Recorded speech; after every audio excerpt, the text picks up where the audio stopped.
കണ്ണുനീർ ഒഴുക്കുന്നുവെങ്കിൽ അവിടെ ദൈവം എഴുന്നേൽക്കും, വലിയ കാര്യങ്ങൾ ചെയ്യും. അതിനൊരു ഉദാഹരണമാണ് പെരുവസഭ.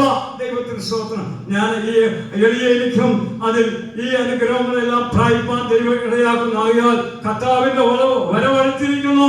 എല്ലാം തകർന്ന് ധരിപ്പണമാകുവാൻ പോകുക. ദൈവത്തിന് സ്തോത്രം. അതിനു മുമ്പേ ഓടി യേശുക്രിസ്തുവിന്റെ അടുത്ത് വരിക, എങ്കിൽ മാത്രമേ രക്ഷയുള്ളൂ. ദൈവത്തിന് സ്തോത്രം. ഈ ഭൂമിയിൽ ഈ ബൈബിൾ പ്രകാരം ജീവിക്കാത്ത ഒരു മനുഷ്യന് നിത്യതയിൽ പ്രവേശിക്കുവാൻ സാധ്യമല്ല.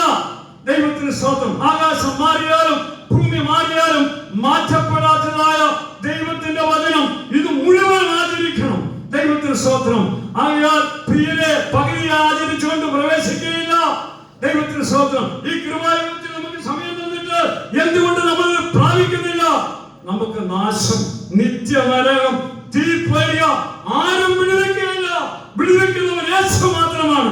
അതാണ് ഈ സഹോദരൻ ഈ സ്വത്രം ഈ ദേശങ്ങളിലെല്ലാം പോയി സുവിശേഷം അറിയിച്ചു. തനിക്ക് ആരുമില്ലെങ്കിലും താനൊരു ചെറിയ പെട്ടിയും പിടിച്ചുകൊണ്ട് ദൈവത്തിന് സ്തോത്രം ഈ ദേശങ്ങളിലെല്ലാം പോയി രക്ഷയുടെ സുവിശേഷം അറിയിച്ചു. പലരും അദ്ദേഹത്തെ ഉപദ്രവിക്കാൻ വന്നു. അദ്ദേഹം പറഞ്ഞു, ഉപദ്രവിച്ചു എന്നെ ഒരടി തന്നു കഴിഞ്ഞാൽ ഞാൻ മരിച്ചു പോകും. ദൈവത്തിന് നിങ്ങൾ അടിക്കണേ അടിച്ചോളാൻ പറഞ്ഞു. ധൈര്യമായിട്ട് നിന്ന് സുവിശേഷം അറിയിച്ച ഒരു വ്യക്തിയാണ്. ഇപ്പോൾ ഇദ്ദേഹം മരിച്ചു കിടക്കുന്നെങ്കിലും നമ്മൾ സംസാരിച്ചുകൊണ്ടിരിക്കുകയാണ്. ദൈവത്തിന് സ്തോത്രം. പ്രിയരെ, നമുക്കും ഇദ്ദേഹം ഒരു നല്ല മാതൃക കാണിച്ചു തന്നിരിക്കുകയാണ്. നമുക്ക് ക്ഷീണിക്കാനും തളരുവാനും സമയമില്ല. ദൈവം ക്ഷീണിക്കുകയില്ല, ദൈവമക്കൾ ക്ഷീണിക്കുകയില്ല, വിശുദ്ധന്മാര് ക്ഷീണിക്കുകയില്ല.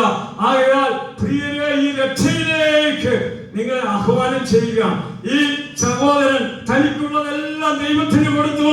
തന്റെ ജീവിതത്തിൽ തനിക്കൊരു മൊപ്പട്ടുണ്ടായിരുന്നു, MIT.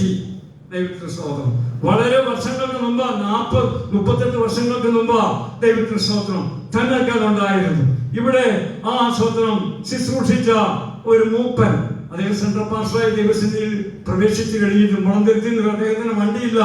ഈ സഹോദരൻ ഇദ്ദേഹത്തിന്റെ ഒരു മുപ്പട്ട് ദൈവത്തിന് സ്തോത്രം ആ പാസ്റ്റർക്ക് കൊടുത്തു. ആ പാസ്റ്ററിന് കിട്ടിയ ആദ്യത്തെ വണ്ടിയാണ് ദൈവത്തിന് സ്തോത്രം. ഇദ്ദേഹത്തിനുള്ളതെല്ലാം കൊടുത്തു, തന്റെ മക്കളെ കൊടുത്തു, തന്റെ ജീവനെ കൊടുത്തു, തനിക്കുള്ളതെല്ലാം കൊടുത്തു. ദൈവത്തിന് സ്തോത്രം. ആകയാൽ പ്രിയരെ, ദൈവം നമ്മെ സ്നേഹിച്ച പിതാവായ ദൈവം പുത്രനായ യേശുക്രിസ്തുവിനെ നമുക്ക് തന്നിട്ട് നമ്മൾ എന്ത് കൊടുക്കും? ദൈവത്തിന് സ്തോത്രം. എന്ത് നമ്മൾ കൊടുക്കും? എല്ലാം കൊടുക്കേണ്ട സമയമാണ്. മക്കളെ കൊടുക്കുക, നമ്മളെ കൊടുക്കുക, നമ്മുടെ വസ്തുക്കളെ കൊടുക്കുക. അങ്ങനെയാണെങ്കിൽ സ്വർഗരാജ്യത്തിൽ നിക്ഷേപമുണ്ടാകും. ദൈവം ഇവിടെ നിക്ഷേപിക്കുന്നതൊന്നും നമുക്ക് ഗുണം ചെയ്യുകയില്ല. ഇതെല്ലാം കത്തിയെരിഞ്ഞു പോകും.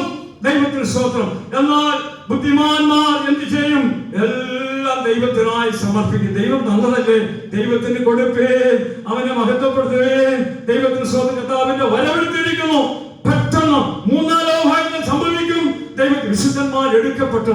ഈ സഹോദരൻ ദൈവത്തിന് കർത്താവിന്റെ കാഹളം കേൾക്കുമ്പോൾ ദൈവത്തിന് സ്തോത്രം ഉയർത്തെഴുന്നേൽക്കുന്നു. തന്റെ മക്കൾ സാക്ഷ്യം പറഞ്ഞു, സഭ സാക്ഷ്യം പറയുന്നു, ആത്മാവ് സാക്ഷ്യം പറയുന്നു, വിശുദ്ധന്മാർ സാക്ഷ്യം പറയുന്നു. ആകയാൽ പ്രിയരെ, ഇവിടെ കൂടിയിരിക്കുന്ന ഏവരുമായുള്ളവരെ ദൈവസന്നിധിയിലേക്ക് ഓടി വരിക. സമയമില്ല. ദൈവത്തിന് സ്തോത്രം. ആകയാൽ ദൈവത്തിന് സ്തോത്രം. കർത്താവിന് വേണ്ടി ജീവിക്കാം. ഈ സഹോദരൻ നമ്മളോട് സംസാരിച്ചുകൊണ്ടിരിക്കുകയാണ്. വിശുദ്ധന്മാര് മരിച്ചെങ്കിലും അവൻ നമ്മളോട് സംസാരിച്ചുകൊണ്ടിരിക്കുകയാണ്. ഈ സഹോദരൻ ചെയ്ത കാര്യങ്ങളെ, സഭയ്ക്ക് വേണ്ടി ചെയ്ത കാര്യങ്ങളെ ഒരു പുസ്തകത്തിൽ എഴുതിയാൽ തീരുകയില്ല. ഹൃദയം നിറഞ്ഞ് കവിയാണ്. സമയമില്ല. ദൈവത്തിന് സ്തോത്രം. ആകയാൽ പ്രിയരെ, യേശുക്രിസ്തുവിനെ സ്വീകരിച്ച ദൈവത്തിന് സ്തോത്രം. പാപത്തിൽ നിന്ന് വിടുതൽ പ്രാപിച്ച്, ശാപത്തിൽ നിന്ന് വിടുതൽ പ്രാപിച്ച്, രോഗശക്തികളെ ജയിച്ച്, അതിനെല്ലാം കീഴ്പ്പെടുത്തി ജീവിക്കാൻ ദൈവം നമ്മെ സഹായിക്കട്ടെ. ഇതാ കർത്താവ് നമുക്ക് അനുകൂലമായിരിക്കുന്നു. കർത്താവിന്റെ വരവ് സമീപിച്ചിരിക്കുന്നു. നിത്യമായ ഒരു ജീവിതം വെച്ചിരിക്കുകയാണ്. അത് ആ പുതിയ യെരൂശലേമും സിയോനും എല്ലാം പൂർത്തിയാകാറായിരിക്കുകയാണ്. ഇനി സമയമില്ല എന്ന് ആത്മാവ് പറയുകയാണ്. ആകയാൽ അതിനായിട്ട് ദൈവത്തിന് എല്ലാവരും ഒരുങ്ങണമേ. ഈ സഹോദരൻ ഒരു മാതൃക കാണിച്ചു വന്നിരിക്കുന്നു. ദൈവത്തിന് സ്തോത്രം. നമുക്ക് പിന്തുടരാം. ദൈവത്തിന് സ്തോത്രം. ദൈവം നമ്മെ അനുഗ്രഹിക്കട്ടെ. എനിക്ക് വേണ്ടിയും പ്രാർത്ഥിക്കുക.